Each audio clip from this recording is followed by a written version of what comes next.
ओम गणेशाय नमः। ओम नमः शिवाय। मैं निखिल ज्योतिष आचार्य आप सभी का मेरे चैनल पर पुनः स्वागत करता हूं। आशा करता हूं कि आप सभी स्वस्थ होंगे।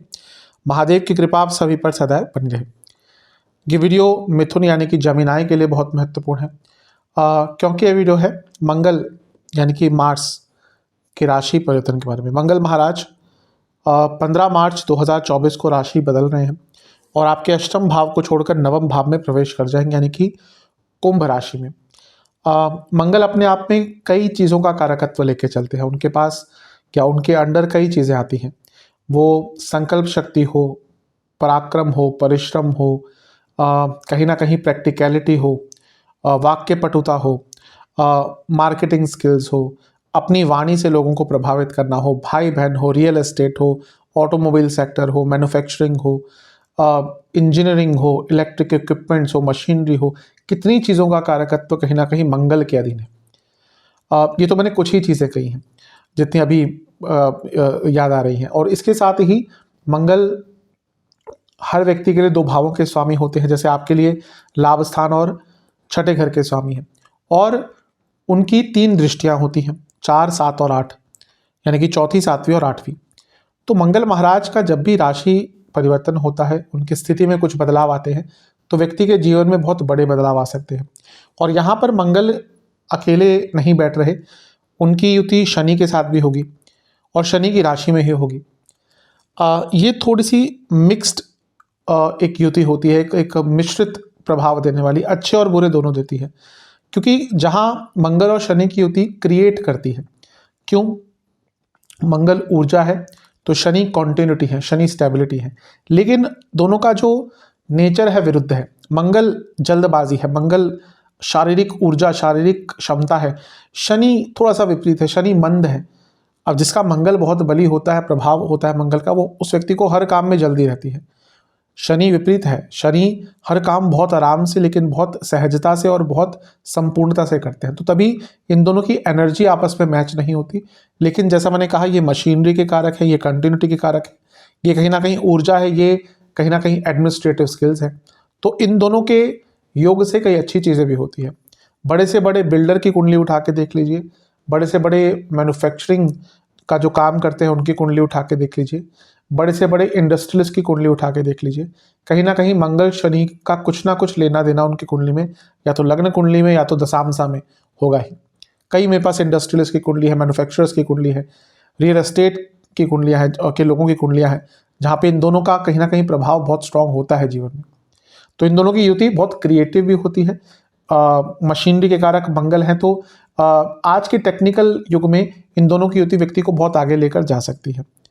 यहाँ पर शुक्र के साथ भी युति है, अब ये भी थोड़ा सा अच्छा और बुरा प्रभाव देती है। तो इन सब चीज़ों का क्या सकारात्मक क्या नकारात्मक प्रभाव आपके जीवन पर पड़ेगा, यही सब हम विवेचना करने का प्रयास करेंगे इस वीडियो में। यदि आपको अपनी लग्न राशि पता है तो वहाँ से ऑब्जर्व कीजिए, जिनको नहीं पता वो चंद्र राशि से अवश्य देख सकते हैं। तो शुरुआत करते हैं अत्यंत महत्वपूर्ण राशिफल का, जो कि है मिथुन के लिए। कुछ बहुत विशेष उपाय भी वीडियो के अंत में आपको अवश्य बताऊंगा। तो शुरुआत करते हैं। सबसे पहले नवम भाव के मंगल कैसा प्रभाव देते हैं। मिश्रित सा प्रभाव मंगल यहाँ पर देते हैं। अच्छी चीज़ यह है कि भाग्य स्थान है, और भाग्य स्थान में जब कोई ग्रह आता है तो उसके संबंधित कारकत्व और स्वामित्व दोनों ही चीज़ों में शुभता आती है। तो मंगल प्रॉपर्टी के कारक है। अब यहाँ पर प्रॉपर्टी से संबंधित कार्य पूर्ण हो सकते हैं। प्रॉपर्टी बेचना चाहते हैं, बिक सकती है। प्रॉपर्टी खरीदना चाहते हैं, खरीद सकते हैं। प्रॉपर्टी से संबंधित कुछ कार्य करना चाहते हैं, कर सकते हैं, क्योंकि भाग्य स्थान में प्रॉपर्टी के कारक हैं। इसके साथ ही आपकी ऊर्जा भी बहुत अच्छी रहेगी। एक आध्यात्मिक ऊर्जा बहुत श्रेष्ठ रहेगी आपकी, क्योंकि मंगल ऊर्जा के कारक है और बैठे हैं अध्यात्म और धर्म के स्थान पर। तो यहाँ पर एक आध्यात्मिक ऊर्जा आपकी बहुत स्ट्रांग रहेगी। ये स्थिर स्वभाव की राशि है, यानी कि कुछ बड़ा करने का, कुछ कॉन्क्रीट करने का ये समय है। बड़ा मतलब कि आप अपने घर में मैन्युफैक्चरिंग कराना चाहते हैं, तो या घर में मैन्युफैक्चरिंग कराओ, घर में कुछ कंस्ट्रक्शन कराना चाहते हैं तो बहुत अच्छा टाइम है। घर में कुछ रेनोवेशन कराना चाहते हैं तो बहुत अच्छा टाइम है। कुछ बड़ा स्टेप अपने जीवन में लेना चाहते हैं तो बहुत अच्छा टाइम है, क्योंकि मंगल शनि की युति स्थिर स्वभाव की राशि में, वो भी भाग्य स्थान में है, तो ये बहुत अच्छा है। लेकिन यहाँ पे एक नेगेटिव प्रभाव ये होता है कि मंगल जब नवम भाव में होते हैं तो व्यक्ति की ऊर्जा को नियंत्रित करना मुश्किल होता है। व्यक्ति बहुत विचरण करता है, शास्त्र कहते हैं। ये मानसिक और शारीरिक रूप से दोनों ही ट्रू है। मानसिक रूप से भी विचरण करेंगे, यानी कि मन एक जगह पर नहीं टिकेगा, ये भी करना है, वो भी करना है, अभी स्टार्ट करना है, आज ही करना है। और शारीरिक रूप से भी आप एक जगह पर टिक नहीं पाएंगे, तो इसलिए कहीं ना कहीं अपनी ऊर्जा का सदुपयोग नहीं कर पाएंगे। तो ये एक नेगेटिव चीज़ है, लेकिन अन्यथा मंगल का लाभ स्थान में आना आपके लिए अच्छा प्रभाव देकर जाएगा। यहाँ पे शास्त्र कहते हैं कि मंगल जब नवम भाव में आते हैं तो व्यक्ति को राजा से प्रशंसा मिलती है, लेकिन लाभ नहीं मिलता। अब राजा आज के टाइम में या तो सरकार हुई, और अगर थोड़े से माइक्रो लेवल पे भी देखें तो जहाँ पे आप काम करते हैं वो हुए, उनके जो बॉसेस या मैनेजमेंट हुई, तो यहाँ पर ये अवश्य होगा कि आपकी प्रशंसा कर दी जाएगी, हाँ भाई आप बहुत अच्छा काम करते हैं। लेकिन जब प्रमोशन की बात आएगी तो कहीं ना कहीं आपके हाथ से वो चीज़ निकल सकती है, किसी और को दी जा सकती है। तो ये एक प्रभाव रहता है, प्रशंसा मिलेगी लेकिन उसका कोई भौतिक सुख आपको नहीं प्राप्त होगा। और जब नवम में मंगल होते हैं तो व्यक्ति से लोग द्वेष की भावना, जलन की भावना बहुत रखते हैं। आप ये देखेंगे कि आपसे जलन की भावना, द्वेष की भावना लोग बहुत रखेंगे, स्पेशली जहाँ पे आप काम करते हैं वहाँ पर ये चीज़ ज़्यादा होगी। तो इस चीज़ से थोड़ा सा आपको बचना है। और कहीं ना कहीं जो आपका अपने एफर्ट्स हैं, अपने जो स्किल्स हैं, उन पर ज़्यादा भरोसा कीजिएगा रेदर देन किसी और पर ट्रस्ट करने के। मंगल स्किल्स के कारक है, एफर्ट्स के कारक है, भाग्य स्थान में है, तो अपने ऊपर विश्वास जताइए, अपने एफर्ट्स के ऊपर विश्वास जताइए। कहीं ना कहीं उन चीज़ों के दम पर ही आप अपने जीवन में आगे बढ़ पाएंगे। तो ये बहुत अच्छी चीज़ें भी दिख रही है, लेकिन कुछ 2-3 बुरे प्रभाव भी हो सकते हैं। मंगल जब नवम भाव में आते हैं तो कहीं ना कहीं व्यक्ति का भाग्य थोड़ा कम साथ देता है। अब ये भाग्य स्थान में है, बाकी चीज़ों में ठीक है, लेकिन हर जगह आपका भाग्य बहुत साथ नहीं देगा। तो मान के चलेगा कि कुछ कार्य आपके अवश्य अटकेंगे। और मंगल का नवम भाव में आना पिताजी की सेहत के लिए भी अच्छा नहीं होता। पिताजी से लड़ाई भी हो सकती है, अगर उनको ऑलरेडी कोई बीमारी चल रही है तो भी ध्यान रखिएगा। और बॉसेस से भी बहुत वाद विवाद होंगे। ये समय आपके कलीग्स आपको बहुत तंग करेंगे। आप देखेंगे आने वाले 1-1.5 महीने में आपको अपने कलीग्स के द्वारा बेफिजूल की प्रॉब्लम झेलने को मिलेंगी। आपके कार्य में ऑब्स्टेकल्स क्रिएट करे जाएंगे। तो ये थोड़ा सा आपके लिए एक चिंताजनक चीज़ लग रही है। इस पर ध्यान करेंगे, ध्यान देंगे तो अच्छा रहेगा। जो मैंने द्वेष की बात बताई उसका भी ध्यान दीजिएगा। यहाँ पर अपनों से ज़्यादा आपको अपनों से, यानी कि जो आपके अपने हैं उनसे ज़्यादा साथ नहीं मिलेगा, तो उसकी उम्मीद ज़्यादा नहीं रखेंगे तो अच्छा है। अब ये मंगल शनि की युति, मंगल शुक्र की युति, इनकी भी बात करते हैं। मंगल शनि की युति कहीं ना कहीं क्योंकि पंचम से पंचम में हो रही है, स्टूडेंट्स के लिए बहुत अच्छा है, स्पेशली जिनका कॉम्पिटिटिव एग्जाम है या फिर जो टेक्निकल फील्ड के स्टूडेंट्स हैं उनके लिए बहुत अच्छा है। जो हायर स्टडीज़ करना चाहते हैं या कर रहे हैं उनके लिए बहुत अच्छा समय है। मंगल शनि की युति कहीं ना कहीं 10वें भाव से 12वें में हो रही है। जो अपने करियर में कुछ ट्रैक चेंज करना चाहते थे, यानी कि आप एक जॉब कर रहे हैं, एक प्रोफाइल है आपका, अब आप चाह रहे हैं कि नहीं अब थोड़ा सा काम चेंज हो, मेरा प्रोफाइल चेंज हो, प्रोसेस चेंज हो, पोर्टफोलियो चेंज हो, तो वो कार्य करने के लिए यहाँ पे आपको आपके योग बनते हैं। और अगर आप ट्रांसफ़र चाह रहे थे अपने करियर में, फॉर एग्जांपल आपकी बहुत बड़ी कंपनी है, अलग अलग सिटीज़ में उनका बेस है, तो अगर आप किसी पर्टिकुलर सिटी में चाह रहे थे या आप सरकारी जॉब करते हैं उसमें ट्रांसफ़र होते रहते, तो यहाँ पे ट्रांसफ़र के योग हैं। और विद इन द कंपनी भी यहाँ पे ट्रांसफ़र के योग आपके बन जाते हैं। लेकिन ये शनि के मंगल के साथ युति पुनः बॉसेस से बहुत प्रॉब्लम क्रिएट करेगा। यहाँ पे अपने बॉसेस से बच के रहिएगा, उनकी बातों को सत्यता के रूप में मत लीजिएगा। भले आपके मुख पर आपकी तारीफ करें, बहुत संभावना है कि आपके पीठ पीछे आपकी बुराइयां करेंगे।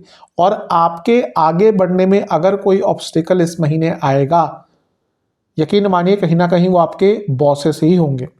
आपके तो सामने बोल देंगे कि हाँ भाई आपका तो सबसे अच्छा परफॉर्मेंस है, आपका अप्रेजल अगर हुआ तो आपकी तो प्रमोशन पक्की है।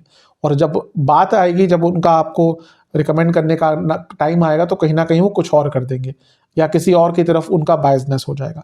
तो यहाँ पर बॉसेस आपको काफ़ी तंग करने वाले हैं। उनसे जितना अपने संबंधों को सुधार कर रख सकते हैं उतना आपके लिए अच्छा रहेगा। शनि मंगल क्योंकि इनकी युति काफ़ी टेक्निकल हो जाती है, मशीनरी के कारक है, बड़ी बड़ी यूनिट्स अगर सेटअप करनी हो तो उसके कारक है। तो क्योंकि सप्तम भाव से तीसरे में है, तो जो लोग अपने बिजनेस में कुछ बड़ा टेक्निकल बदलाव लेना चाहते थे या कोई बड़ी आपको फैक्ट्री डालनी है, कोई नई यूनिट आपको डालनी है, तो उसके लिए ये समय कहीं ना कहीं बहुत अच्छा और बहुत विशेष दिख रहा है। तो यहाँ पर ये जो युति हो रही है मिला जुला प्रभाव देगी। मंगल शुक्र की युति धनकारी होती है, धनकारक होती है। तो यहाँ पे भी ये कंफर्म है क्योंकि धन योग आपके भाग्य स्थान में है, तो कहीं ना कहीं पैसा आने की उम्मीद बढ़ जाती है। थोड़ा स्वामित्व की बात भी करें तो मंगल कहीं ना कहीं आपके 11वें घर के स्वामी हैं और शनि आपके 8वें घर और 9वें भाव के स्वामी हैं।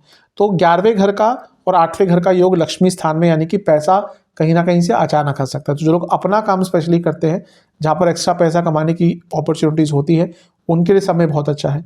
और क्योंकि आपके जो मंगल हैं वो शनि के साथ बैठे हैं जो 9वें भाव के स्वामी हैं, तो यहाँ पर जैसे मैंने शुरू में कहा था, एक धार्मिक चेतना आपकी बहुत बढ़ेगी। शुक्र भी है जो 12वें घर के स्वामी है, जो तीर्थ स्थलों का स्थान है, ये धर्म का स्थान है। बहुत संभावना है कि अचानक से कोई आपको तीर्थ स्थल पर जाने का अवसर प्राप्त हो जाए, तो ये एक अच्छी चीज़ है। और यहाँ पर शुक्र पंचम भाव के स्वामी है, पंचम से पंचम में बैठे हैं, तो ये भी बहुत स्ट्रॉन्ग लक्ष्मी योग बना। स्टूडेंट्स के लिए पुनः ये बहुत अच्छा है। तो कहीं ना कहीं विशेष चीज़ें यहाँ पे आपके लिए, अच्छी चीज़ें यहाँ पे दिख रही हैं। इन सब चीज़ों का लाभ उठाइएगा। जो नेगेटिव मैंने कहा उन पर ध्यान दीजिएगा। क्रिएटिविटी और आइडियाज़ उच्च स्तर पर रहेंगे, वैसे ही बहुत क्रिएटिव होते हैं, यहाँ पर आइडियाज़ बहुत प्रैक्टिकलिटी के साथ भी आएंगे। तो इन सब चीज़ों का भी आपको लाभ उठाना है। अब मंगल की दृष्टियों की बात कर लेते हैं। मंगल की 3 दृष्टियाँ होती हैं। मंगल की जो पहली दृष्टि है, चौथी दृष्टि है, वो पड़ेगी आपके 12वें घर पर।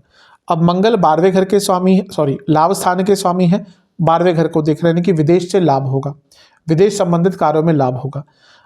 खर्चों पर लेकिन थोड़ी सी आपको नियंत्रण करना पड़ेगा, क्योंकि मंगल कहीं ना कहीं 6ठे भाव के स्वामी भी हैं और 12वें घर को देख रहे हैं, यानी कि अचानक से आपके खर्चे बढ़ सकते हैं।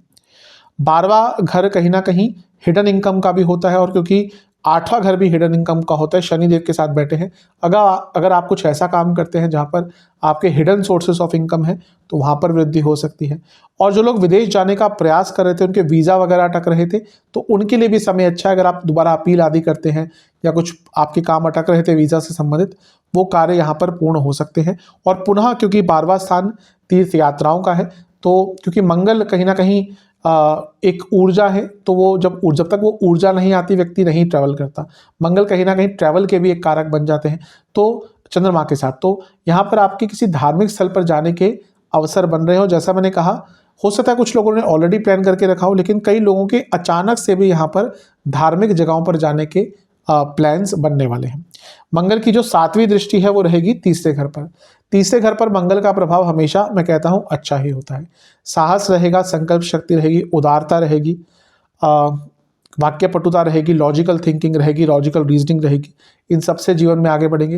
लेकिन क्योंकि शनि भी देख रहे हैं, तो ये भाई बहनों के संबंध में विकार लाएगा, दोस्तों के संबंध में विकार लाएगा, और आपके कम्युनिकेशन में त्रुटि आ सकती है। यानी कि आप बोलेंगे तो बहुत अच्छा अपने हिसाब से कि हाँ भैया मैंने तो बहुत अच्छा बोल दिया, लेकिन वो चीज़ें कम्युनिकेट नहीं हो पाएंगी। आप कितनी भी अच्छी अंग्रेजी बोलते हो, कितनी भी अच्छी हिंदी बोलते हो, संस्कृत बोलते हो, फारसी बोलते हो, कुछ भी बोलते हो, जब तक आपकी बातें लोगों को समझ नहीं आती, तब तक it is not good communication. तो यहाँ पे ये वाणी का स्थान है, ये कम्युनिकेशन का भाव है। तो कम्युनिकेशन कितना अच्छा है आपका, ये तीसरे भाव से पता चलता है। और कम्युनिकेशन क्या होता है? एज सिंपल एज दैट, कि आपने बोला वैसा व्यक्ति को समझ आ गया, यानी कि जो आप समझाना चाह रहे थे वो व्यक्ति को समझ में आ गया। वो आप टूटी फूटी भाषा में बोले हो, सांकेतिक भाषा में बोले हो, कैसे भी बोले हो। तो यहाँ पर आपकी कम्युनिकेशन स्किल्स कहीं ना कहीं मंगल के कारण प्रोफेशनल लाइफ में बहुत अच्छी रहेगी, पर्सनल लाइफ में यहाँ पे प्रॉब्लम कम्युनिकेशन के कारण आ सकती है। तो ये एक समन्वय आपको बिठा कर रखना है। ऊर्जा बहुत रहेगी तीसरे घर पे प्रभाव के कारण, और यात्राओं के योग यहाँ से भी बन रहे हैं। कुछ नया सीखने का अवसर मिल सकता है। करियर में जैसे मैंने कहा, एक ट्रांसफर का योग है, यहाँ पर दिख रहा है कि कुछ नया सीखने के लिए भी आपको एक ट्रांसफर के योग आपके बन सकते हैं। तो अच्छी चीज़ें हैं। जो नेगेटिव है उनका ध्यान दीजिएगा। मंगल की 8वीं दृष्टि रहेगी चौथे भाव पर। पुनः प्रॉपर्टी खरीदने का योग, प्रॉपर्टी बेचने का योग। कोई लिटिगेशन चल रहा था प्रॉपर्टी पर, क्योंकि चौथे घर से 6ठे में है, तो कुछ लिटिगेशन चल रहा था, तो उसमें चीज़ें कॉम्प्रोमाइज़ की तरफ जा सकती हैं। तो ये भी अच्छा है। लेकिन क्योंकि चौथे घर से 6ठे में बैठकर 8वीं दृष्टि से चौथे भाव को देख रहे हैं, माता जी की सेहत पर अचानक से बुरा प्रभाव पड़ सकता है। उनको इंजरी भी हो सकती है। ऑलरेडी अगर कुछ प्रॉब्लम चल रही थी बड़ी, तो सर्जरी भी हो सकती है, और कहीं ना कहीं सर्जरी के योग, इंजरी के योग ये स्ट्रॉन्ग बना रहे हैं। तो अपनी माता जी की सेहत का ध्यान दीजिएगा।